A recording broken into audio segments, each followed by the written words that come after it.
लोग देखने जा रहे हैं properties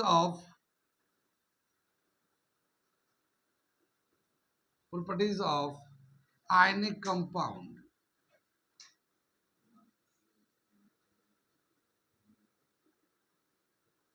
properties of ionic compounds. क्या बताया कि ये जो आयनिक कंपाउंड्स होते हैं ये सॉलिड होते हैं, ठीक है ना। Ionic compounds are solid. Solid तो नहीं करेंगे, क्रिस्टल इसका सॉलिड होता है, एक ब्रिटल सॉलिड होता है, are brittle solid. Brittle solid क्या समझ में आई? ये जैसे नमक होता है, नमक के मान लो इतने बड़े पीस होगा तो उसको हल्के से मारेंगे तो पीस पीस हो जाता है, तो देखने में सॉलिड तो है मगर उसके अंदर इतनी ताकत नहीं है। यानी कि एक सॉलिड जो ना दो तरह के होते हैं, एक होता है क्रिस्टलाइन सॉलिड, एक होता है एमार्फस सॉलिड। तो ये जो है ना एमार्फस सॉलिड होता है। एमार्फस सॉलिड का जो है ना जब हीट करते हैं ना तो पीस हो जाता है। जैसे कोयला होता है, कोयला देखा है, कोयले के हथौड़े से मारेंगे ना तो छोटे छोटे पीसेज हो जाते हैं, लेकिन लोहे को हथौड़े से मारेंगे तो लोहा पीस पीस नहीं होता, क्योंकि लोहा जो है एक क्रिस्टलाइन सॉलिड है। क्रिस्टलाइन सॉलिड का मतलब ये होता है कि उसके जितने भी एटम्स या मॉलिक्यूल्स होते हैं बहुत ही ऑर्डर में अरेंज्ड होते हैं। सॉलिड केमिस्ट्री में एक चैप्टर है 12th क्लास में, और बड़ा अच्छा चैप्टर है, ठीक है, सॉलिड बोल के। क्या वहीं पे क्या क्रिस्टलाइन सॉलिड, एमार्फस सॉलिड, ये ब्रिटल होता है। तो जितने भी आयनिक कंपाउंड्स है ब्रिटल सॉलिड होते हैं, मतलब देखने में सॉलिड है लेकिन मारेंगे थोड़े से तो पीस पीस हो जाते हैं, बुरादे बन जाते हैं। कितनी बात सुन में क्या बताया? सॉल्युबिलिटी दूसरा दे रखा है, solubility.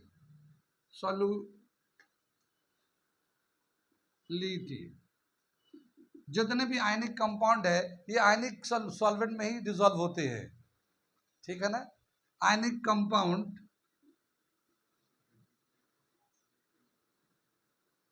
Dissolve in ionic solvent. Ionic solvent कितनी बात सुने? जैसे मान लो सोडियम क्लोराइड था, सोडियम क्लोराइड ये सॉल्ट है, ये आयनिक कंपाउंड है। और पानी जो है ना, वाटर भी एक आयनिक कंपाउंड है, वाटर भी आयनिक कंपाउंड होता है। तो सॉल्ट जो है ना वाटर में आसानी से डिसॉल्व हो जाता है, ठीक है, डिसॉल्व हो जाता है, ठीक है। लेकिन अगर हम लोग सोडियम क्लोराइड को डिसॉल्व करें पेट्रोल में, ठीक है ना, पेट्रोल में, तो ये डिसॉल्व नहीं होगा, क्योंकि पेट्रोल जो है ये नॉन आयनिक कंपाउंड होते हैं, ठीक। तो ionic compound dissolve in ionic solvent, ठीक है, और non ionic compound dissolve in non ionic solvent. यहाँ पे एक टर्म आता है लाइक डिसॉल्व इन लाइक। क्या मतलब आता है? यहाँ पे मैं एक टाइटल ला दूं, लाइक डिसॉल्व इन लाइक।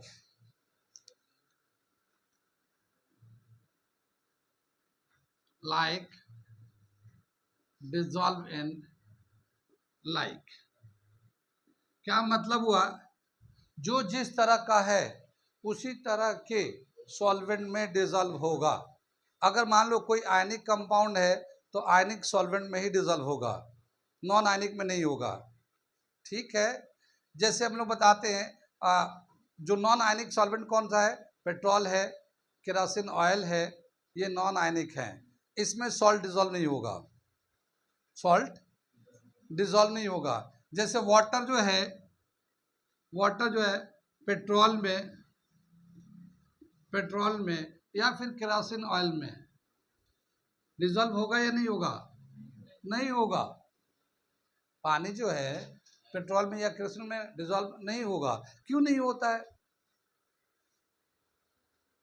क्यों नहीं होता है? क्योंकि जो वाटर है एक आयनिक कंपाउंड है। आयनिक मतलब पोलर। जैसे वाटर का स्ट्रक्चर हम लोग देखना चाहते हैं तो ये हमारा OH H2 ऐसे होता है, ये डेल्टा पॉजिटिव होता है, यहाँ पे डेल्टा पॉजिटिव होता है, ऑक्सीजन पर डेल्टा नेगेटिव होता है। तो ये आयनिक वाटर जो है ना आयनिक कंपाउंड है, ये इस तरह से। चार्ज होते हैं इस पे, जिस पे चार्ज होते हैं वो आयनिक होता है। कितनी बात सुन में? तो वाटर एक आयनिक कंपाउंड है, तो वाटर जो है आयनिक में ही डिजोल्व होगा, या कोई भी चीज जो वाटर में डिजोल्व होगा वो आयनिक होगा। अब वो पेट्रोल नॉन आयनिक होता है, पोलर कंपाउंड नहीं है ये petrol. Kerosene non ionic compound है। तो ये दोनों, ये दूसरा करेक्टर है, ये दूसरा करेक्टर है, इसलिए दोनों आपस में डिजोल्व नहीं होते। डिजोल्व तब करेंगे जब दोनों एक जैसे हो, जैसे सॉल्वेंट एंड सॉल्यूट दोनों ही आयनिक हो, या सॉल्वेंट एंड सॉल्यूट दोनों ही नॉन आयनिक हो, ठीक है ना, आयनिक कंपाउंड नहीं हो, तब वो जाके डिजोल्व होंगे। तो ये दे रखा सॉल्युबिलिटी आयनिक कंपाउंड का, किस में डिजोल्व होता है, जो जिस तरह का होता है उसी में होता है। आगे दे रखा ये, इसे मिटा दें हम लोग। इसके आगे का पॉइंट दे रखा है मेल्टिंग एंड बॉइलिंग पॉइंट, इसे अभी करते हैं, दूसरा कर लेते हैं। लाइक डिजोल्व इन लाइक, समझ में आ गया है। आगे दे रखा है इसमें जितने भी आयनिक कंपाउंड है या आयनिक सॉल्यूशन है, कंडक्टिविटी चेक करते हैं तो good conductor of electricity and heat होता है। कंडक्टिविटी, ठीक है ना, कंडक्टिविटी देखते हैं। तो जितने भी आयनिक सॉल्यूशन है, ionic solution are good conductor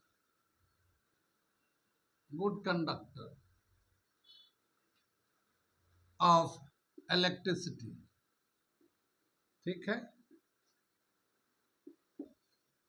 जितने भी आयनिक सॉल्यूशन होंगे वो कंडक्टिविटी अच्छा कंडक्टर है, क्योंकि जैसे पानी में अगर सॉल्ट डाल दें और फिर करंट पास करेंगे ना, बहुत ही आराम से करंट चलेगा, ठीक है, बहुत ही आराम से करंट चलेगा।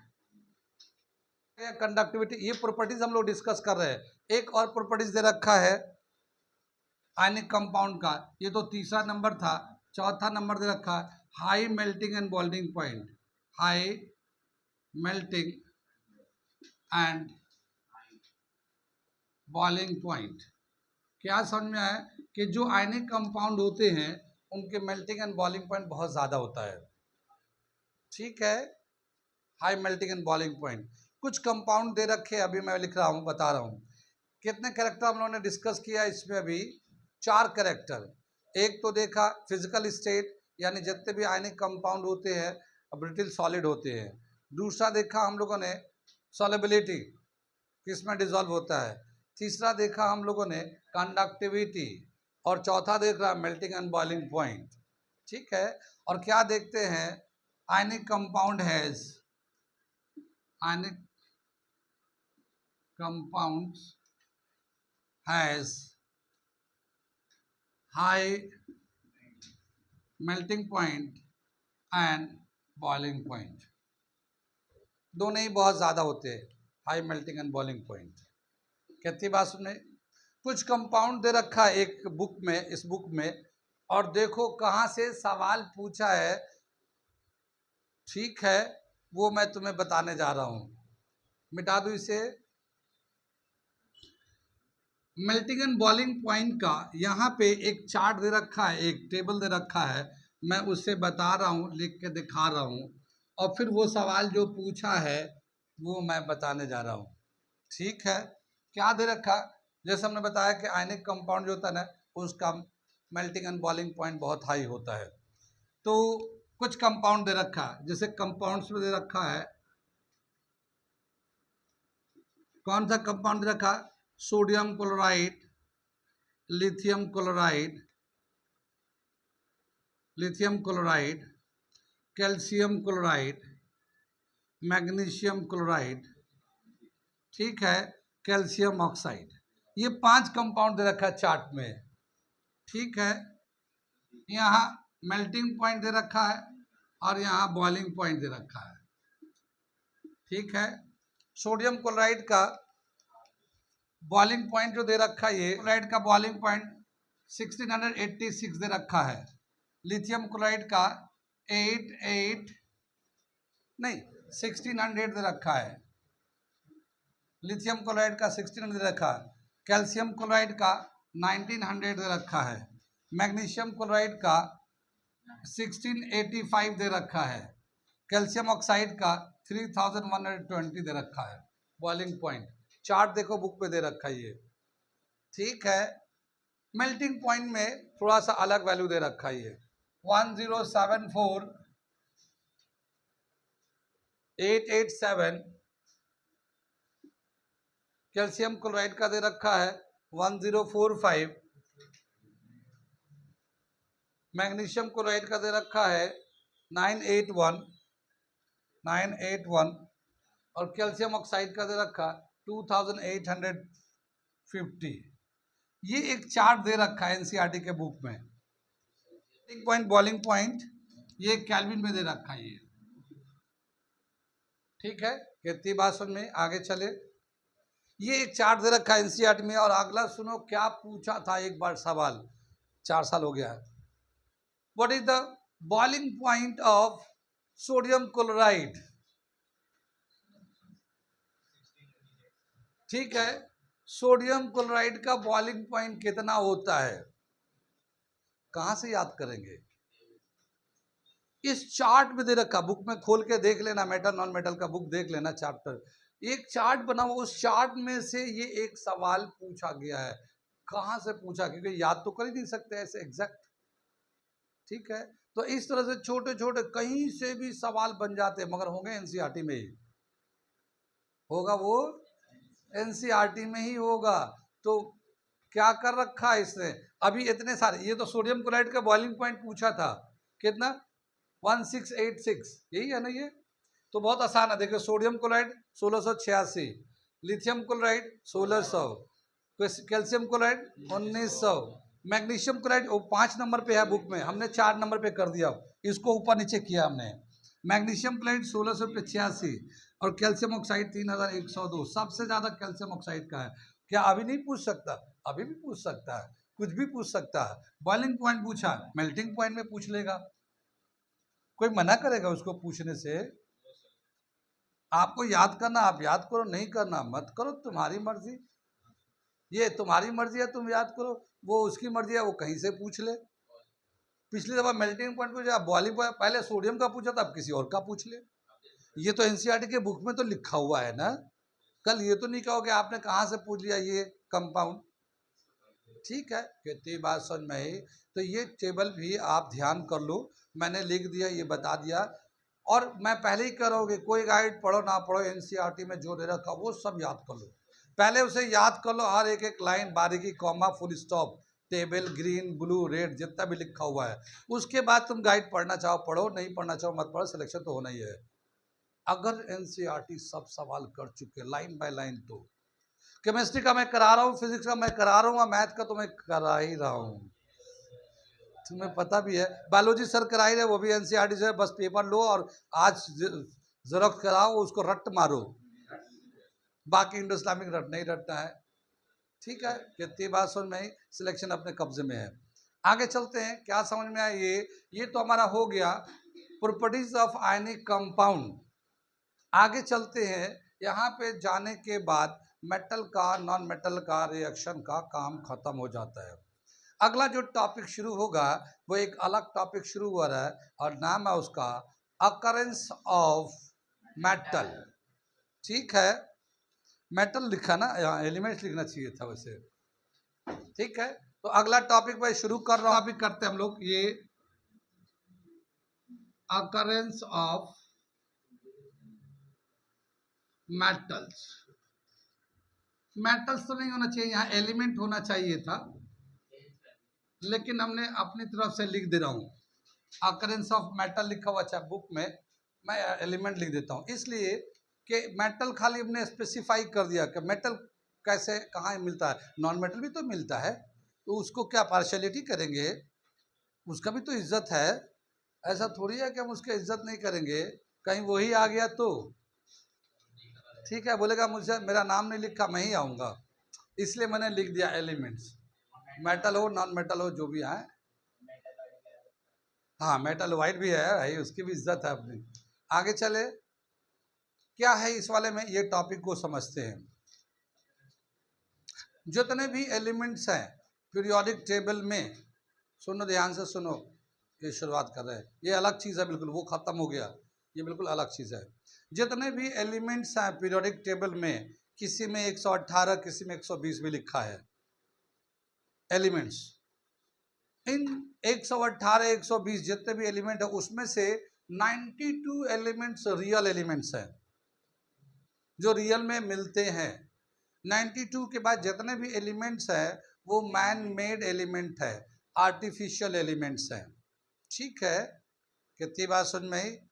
जैसे हम लोग जानते हैं रियल एलिमेंट में आयरन है, कॉपर है, जिंक है, एल्युमिनियम है, टिन है, लेड है, ठीक है, कॉपर है, सिल्वर है, गोल्ड है, ये सब है ना।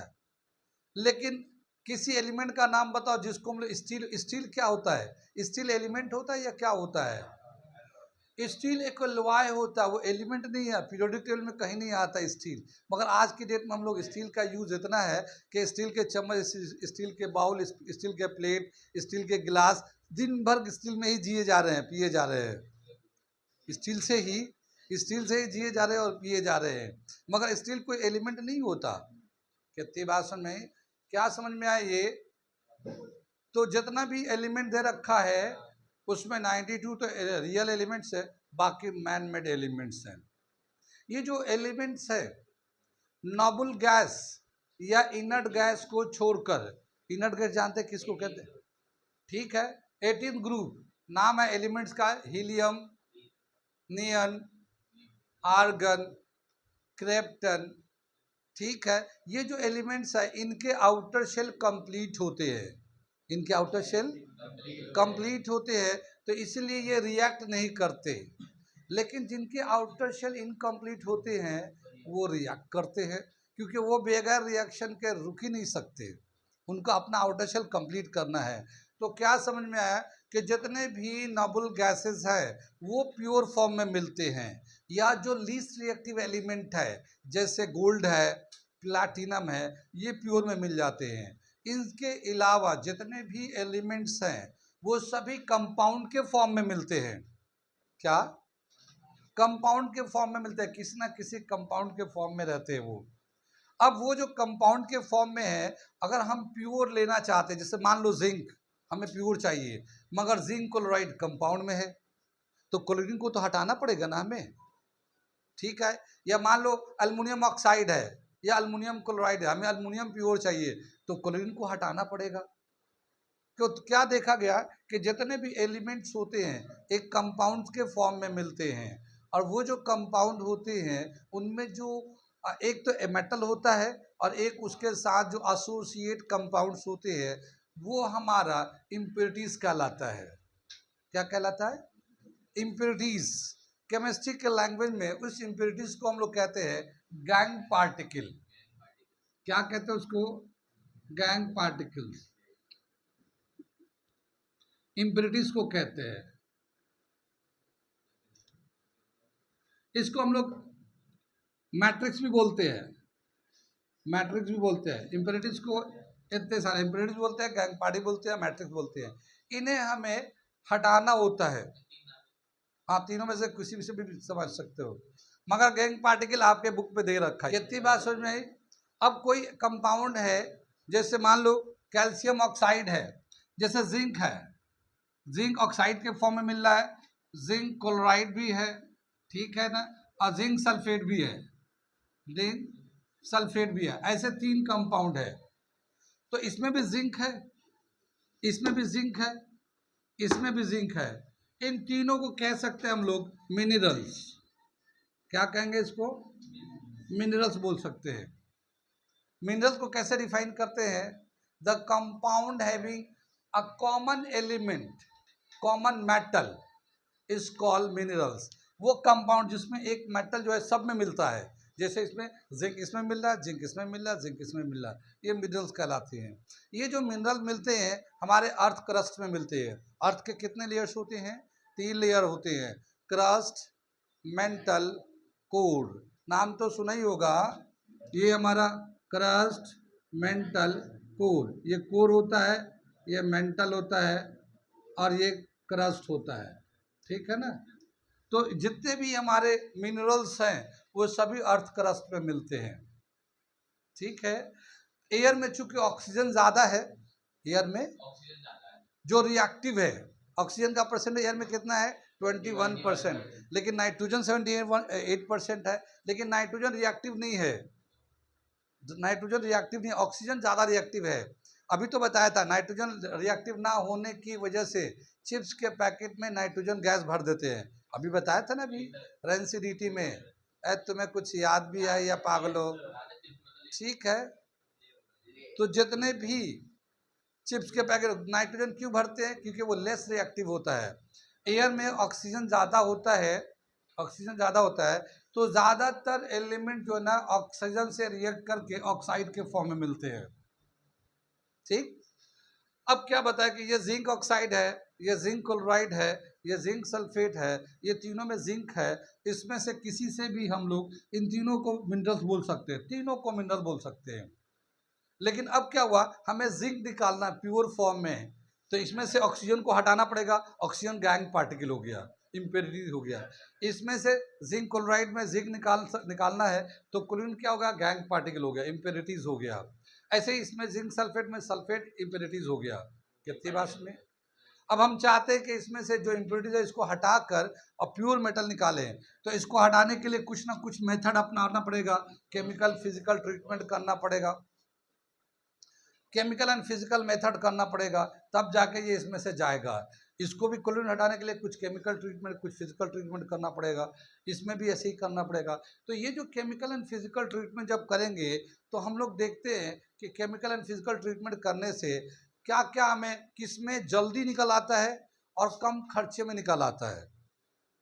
ठीक है, जैसे मान लो हम लोग किसी से निकाल रहे हैं, पता लगा बहुत ही मेहनत करने के बाद थोड़े से जिंक निकल रहे हैं, इतना मेहनत किया, पैसा भी ज़्यादा लगा उसमें से निकालने के लिए, और जिंक जो निकला वो हमें फ़ायदेमंद नहीं, थोड़ा सा निकला, उससे कोई फ़ायदा नहीं, नुकसान हो गया। तो क्यों उसमें से जिंक निकालूं मैं? हम तो उससे निकालेंगे जिसमें से निकालना आसान भी है, बहुत ज़्यादा ट्रीटमेंट ना करना पड़ा हो, और कम पैसे लगाने के बाद भी निकल जाए। ठीक है ना, तो कम खर्चे में आसानी से निकल जाए, उसी को हम लोग प्रीफर करेंगे जिंक निकालने के लिए। ठीक है, तो मान लो हम लोगों ने ये माना कि ये जिंक ऑक्साइड से जिंक निकालना आसान भी है और कम खर्चे में भी है, तो अब इसी को बोलेंगे ओर। ठीक है, इसको बोलेंगे ओर। इनको ये सब, ये भी मिनरल था, ये भी मिनरल था, ये भी मिनरल था, लेकिन इसको ओर क्यों कह रहे हैं? क्योंकि इससे एलिमेंट को निकालना आसान भी है और फायदे भी है। कितनी बात सुनी? तो ओर को कैसे डिफाइन करते हैं?